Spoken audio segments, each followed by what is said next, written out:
ఏంటన్నయ్య ఎక్కడో ఊరవతలి ఈ రిసార్ట్ లో తీసుకొచ్చి పాడేశావు. అసలు సంజయ్ ఎక్కడా, మన స్పెయిన్ వెళ్తున్నావా లేదా, అసలు ఏం అర్థం కావడం. బావా ఇప్పుడు ఆడికి 100 కోట్లు ఇవ్వడం అవసరమా? ఓల్డ్ సిటీ సద్దాంబడికి 5 లక్షలు ఇస్తే బైక్ మీద 4 తీసుకొచ్చి కాళ్ళు చేతులు నరికేసేవాడు. నీ కాళ్ళు చేతుల్లో నరికేస్తే దరిద్రం వదిలిపోతాయి. యాదవ సలహాలు నువ్వు. బావ కోపం వచ్చినట్టు నువ్వు పెక్కేద్దాం పద. ఏమయ్యా మనోభావాలు, 10,000 కోట్లు నొక్కేసావు కదా, బ్రాండ్ మార్చు. చీప్ లెక్కర్ ఏంటి? ఉండవా, ఇంతకాలం కనీసం లుంగి కూడా కట్టుకోలేదు.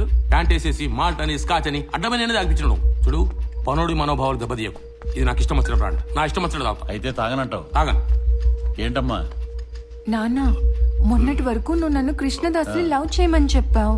ఇప్పుడు నేను ఎవరిని లవ్ చేయాలి? ఇంకా నీ చెయ్యి నా చేతిలో పట్టుకోవడానికి బొమ్మరేల సినిమాలో ప్రకాశ్ రాజన్ కాదమ్మా. నీ ఇష్టం వచ్చిన తగులుకోపో.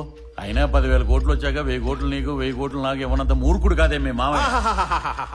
ఒరిజినల్ క్యారెక్టర్స్ ఎలా తన్నుకొచ్చేస్తున్నాయో బయటికి.